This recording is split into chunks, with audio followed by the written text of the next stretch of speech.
ओम नमः शिवाय। सभी भक्तों को जय श्री राम। आज मैं आपको बताऊंगा कि आपके पास कौन सी दिव्य शक्ति आ रही है। ईश्वर ने आपको कौन सी दिव्य शक्ति दी है, ये सवाल आपका बार बार मेरे पास कमेंट्स के रूप में आता है कि गुरुजी हम पूजा करते हैं, हमें आभास होता है पूजा करते समय कि हमारे साथ कोई दिव्य शक्ति है। दिव्य शक्तियों के लक्षण क्या होते हैं, इस विषय में मैंने पहले भी आपको बता दिया था कि दिव्य शक्ति यदि किसी व्यक्ति के साथ है तो उसके साथ में क्या क्या घटनाएं घटती हैं, क्या क्या उसके लक्षण होते हैं, जिससे आप समझ सकते हैं कि हाँ मेरे साथ कोई दिव्य शक्ति है। उस विषय में मैंने ऑलरेडी एक वीडियो बना रखी है जिसमें 1 मिलियन लगभग व्यू कंप्लीट हो चुके हैं, तो आप उसको देखिए, क्योंकि उसमें पॉजिटिव जो लक्षण होते हैं मैंने वही बताए हैं। जो हमने औरों के आभास, जो भक्त आते हैं उनको जो आभास हुआ वो बताए हैं, जो खुद को आभास हुआ वो बताए हैं। अब मैं आपको बता रहा हूँ कि आपको ये कैसे ज्ञात होगा कि आपके पास कौन सी शक्ति आ रही है। माता महाकाली की शक्ति या माँ भगवती की शक्ति, श्री हनुमान जी की शक्ति, या फिर माता मदनन, माता शीतला, माई बसंती, या अन्य किसी पीर पैगंबर की शक्ति आ रही है, तो आपको उसका कैसे पता लगेगा। क्योंकि ये मैंने लोगों के बहुत के साथ देखा कि उन्हें ये तो पता होता है कि हमारे साथ कुछ है, लेकिन क्या है ये नहीं पता लग पाता। तो ये वेरी इम्पोर्टेंट विषय है। इस वीडियो को पूरा देखें तो आपके सारे डाउट इसमें क्लियर हो जाएंगे। आप जो सवाल बार बार पूछते हैं कि गुरुजी इसका हमें समाधान बताइए, वे सभी समाधानों का समाधान आपको स्वयं मिल जाएगा। साथ ही जो भक्ति लहर पर आगे बढ़ रहे हैं, झाड़ फूक का काम करते हैं, वो भी इससे फ़ायदा उठाएंगे कि किस प्रकार हमें पता लगता है कि शक्ति, कौन सी शक्ति किस व्यक्ति के पास आ रही है। तो इसके लिए आपको करना क्या होगा, सर्वप्रथम तो आप एक चीज़ देखिए कि आप पूजा किसकी करते हैं। आप पूजा किसकी करते हैं, पहला नंबर तो ये होता है कि आप पूजा किसकी कर रहे हैं। मान लिया मैं हनुमान जी की पूजा कर रहा हूँ, कंटिन्यू हनुमान जी की ही कर रहा हूँ। नंबर 1 तो ज़्यादातर लक्षण श्री हनुमान जी का कोई ना कोई दूत आएगा, ये पहले नंबर की बात है। माता महाकाली की मैं भक्ति कर रहा हूँ, कंटिन्यू जीवा आप बहुत टाइम से कर रहा हूँ, साधना कर रहा हूँ, तो नंबर 1 पर तो माता महाकाली, जब मैं उनकी सेवा कर रहा हूँ तो उन्हीं की कोई योगिनी, कोई शक्ति आएगी। परंतु कुछ बार ऐसा होता है कि हम पूजा किसी और की कर रहे हैं, शक्ति कोई दूसरी आ रही है, ऐसा भी होता है। तो दूसरा तरीका क्या है, मान लिया हमारी कुल देवी माता महाकाली है, पूजा हम श्री हनुमान जी की कर रहे हैं, तो जरूर नहीं कि हनुमान जी की शक्ति आई, माता महाकाली जो हमारी कुल देवी है वो आ सकती है, उसकी कोई योग नहीं आ सकती है, उसकी कोई शक्ति भी आ सकती है। दूसरा नंबर तो ये चीज़ जरूरी नहीं कि हम जिसकी पूजा कर रहे हैं वो ही आ जाए, कोई तीसरा भी आ सकता है। या फिर हमारी कुल देवी माता महाकाली, पूजा मैं हनुमान जी की कर रहा हूँ, साधना करते करते कोई तीसरी शक्ति भी आ सकती है, जो शरीर पर तीसरी शक्ति आ रही है, अपना आने का आभास करा रही है। अब ये कंफ्यूज हो गया कि पूजा हम किसकी कर रहे हैं, कौन सी शक्ति आ रही है, किस प्रकार पता करें। तो मैं आपको एक तरीका बता रहा हूँ जिस तरीके से आप समझ जाओगे कि कौन सी शक्ति आ रही है। सर्वप्रथम मैं अपने विषय में एक जानकारी दे दूँ जो आप समझ जाओगे कि भाई ये किस प्रकार पता लगता है। काफ़ी समय पहले बात है कि मैं कहीं जब जागरण में जाता था तो मैं जागरण में आराम से बैठे भजन कीर्तन कर रहे हैं, मैं भी गुणगान कर रहा हूँ माता का, सभी कर रहे हैं, करता रहता था। किंतु जिस समय माता महाकाली का दृश्य आता था, उनकी झांकी आती थी, अनायास ही मेरे हाथ पांव हिलने प्रारंभ हो जाते थे, आज भैया आनी प्रारंभ हो जाती थी, मेरे रोंगटे खड़े हो जाते थे। चाहे वह जागरण में हो या कहीं पर भी माता महाकाली का कोई भजन चल रहा हो तो मेरे रोंगटे तुरंत ही खड़े हो जाते थे, तुरंत ही खड़े हो जाते थे।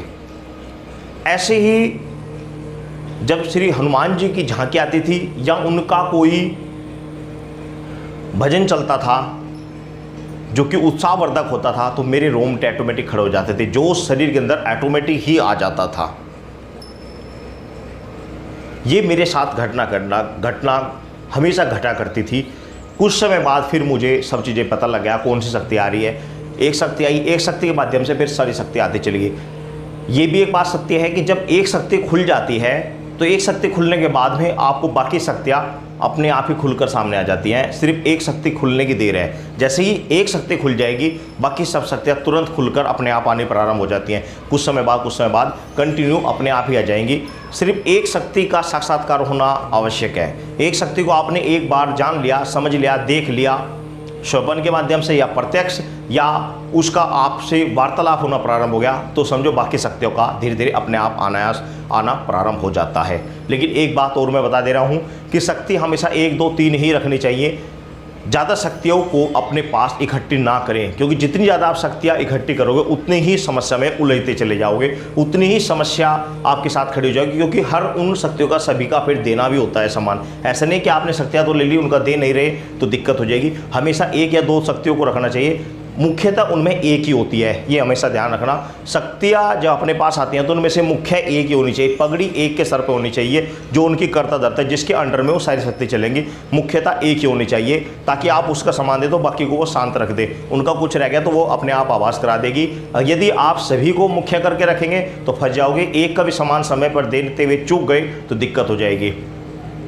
मेन टॉपिक के आपको आभास कैसे पता लगेगा कि मेरे पास कौन सी शक्ति आ रही है? इसका सबसे सही और सबसे अच्छा और सबसे बेस्ट तरीका यही होता है कि जब भी जो भी देवता की शक्ति आपके पास आ रही है, वेरी इंपॉर्टेंट विषय है, जो भी शक्ति आपके पास आ रही है, जिस भी देवता की आ रही है, चाहे माता महाकाली की आ रही हो, हनुमान जी की आ रही हो या अन्य किसी देवता की आ रही हो, जिस समय आप उनके भजन को सुनेंगे तो आपके रोंगटे खड़े हो जाएंगे। ध्यान से समझ लेना, जब भी कहीं जागरण में, घर पर या कहीं पर भी उस देवता से संबंधित कोई भजन कीर्तन आप सुनेंगे तो आपके रोंगटे खड़े हो जाएंगे, आपके अंदर रोमांच आना प्रारंभ हो जाएगा, शरीर ना चाहते हुए भी हिलना प्रारंभ हो जाएगा और आपको अनायासी अजभाई आनी प्रारंभ हो जाएंगी। तो आप समझ जाना कि ये भजन उस देवता का चल रहा है, इस देवता से संबंधित मेरे पास शक्ति है। हमेशा जब मान लिया आपके पास माता मदन्नन की शक्ति है और भजन भगवान शंकर का, माँ श्री कृष्ण जी का या हनुमान जी का चल रहा है, तो आपको आज भाई रोंगटे खड़े होने, ये समस्या कोई भी दिक्कत नहीं आएगी, ना कोई ऐसा आभास होगा। लेकिन जैसे ही माता मदन्नन के शोले, माता मदन्नन के भजन चलेंगे तो आपके शरीर अंदर उत्साह होना प्रारंभ हो जाएगा, आपके रोंगटे खड़े हो जाएंगे, आपको एहसास हो जाएगा कि भाई मेरे अंदर कुछ हलचल होनी प्रारंभ हो गई है। तो ये वेरी इंपॉर्टेंट विषय होता है कि शक्तियों को जानना कि कौन सी शक्ति हमारे पास आ रही है। उससे संबंधित मान लिया आपके पास बालाजी की शक्ति आ रही है और आप बालाजी गए, तो बालाजी जी में जैसे ही आप प्रवेश करेंगे आपके शरीर के अंदर हरकत होनी प्रारंभ हो जाएगी, शरीर हिलना प्रारंभ हो जाएगा, शरीर भारी हो जाएगा, शरीर के अंदर उत्साह प्रारंभ हो जाएगा, रोंगटे खड़े हो जाएंगे, या फिर उनसे संबंधित कहीं भजन चल रहा है तो आपके अंदर हलचल होना प्रारंभ हो जाएगा। तो ये आप समझिए कि बालाजी की कोई दूत, कोई शक्ति हमारे साथ है। ये वेरी इंपॉर्टेंट विषय होता है, वेरी गूढ़ रहस्य है जो मैं आपको बता रहा हूँ। जिससे पता लग जाता है कि अमुक व्यक्ति के पास कौन सी शक्ति है। एग्जाम्पल आपने जागरण में देखा होगा कि जागरण जब होता है, माँ भगवती के जब भजन चलते हैं तो कुछ औरतें वहाँ पर अचानक ही हिलना डुलना प्रारंभ हो जाती हैं, इधर उधर चिल्लाना प्रारंभ कर देती हैं। तो उसका स्वाभाविक ही कारण है कि उनके पास माता से संबंधित कोई योगिनी है या उनकी कुल देवी उनके ऊपर मेहरबान है, उनकी कुल देवी ऐसी कोई शक्ति है जो माता से संबंधित है, माता की कोई योगिनी है, उन्हीं की कोई दूतनी है जो उसकी कुल देवी है, जो उसके ऊपर उसका अपना असर दिखा रही है। ये समझने वाली और गूढ़ रहस्य में बातें हैं जो कि गुरु के माध्यम से समझनी पड़ती हैं, जाननी पड़ती हैं कि क्या समस्या है और क्या इसके ऊपर आ रहा है और कौन सी शक्ति इसके पास आ रही है। इससे ये चीज़ पता लगती है। बड़े बड़े गुरुओं को ये बात कभी नहीं पता लग पाता कि इसके पास कौन सी शक्ति आ रही है और हम क्या इसको बता रहे हैं। तो ये एक सबसे बड़ा और सबसे सरल तरीका मैंने आपको बताया जिसके माध्यम से आप समझ सकते हैं कि किस व्यक्ति के पास कौन सी शक्ति आ रही है। जब भी उससे संबंधित पूजा में वह सम्मिलित होगा, चाहे वह भजन कीर्तन हो या पूजा हो या कुछ भी हो, तो वह अनायासी अपने आप उसका शरीर अकड़ना लगेगा, अपने आप ही अजभाई आएंगे, अपने आप ही उसके रोंगटे खड़े हो जाएंगे, उसको शरीर भारी हो जाएगा, उसका आभास हो जाएगा कि हाँ, इस भजन कीर्तन को सुनने से, इस हवन में आने से, इस क्रिया को करने से मेरे अंदर ये हलचल हो रही है। तो समझ जाइए कि मेरे अंदर अमुक शक्ति है। ये शक्ति को जानने का सबसे बेस्ट और सबसे तरीका होता है।